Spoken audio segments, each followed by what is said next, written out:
Evet arkadaşlar, arkadaşımı çekmeye çağırayım. Evet, şu an yürüyüş yapacağız. Biraz belli olmuyor olabilir. Ama neyse. Abone olup like atar mısınız?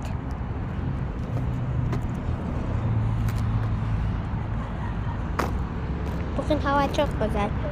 Yarın oruç tutacağım. Vallahi çok güzel çimenlik. Sabah çıksam daha güzel görürsünüz. Burası çok güzel çimenlik vallahi ya. Bakın şuradaki arabalar görünüyor ama çimen. Evet, çimen yeşil.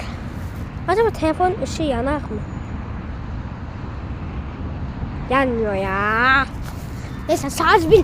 Koş lan koş.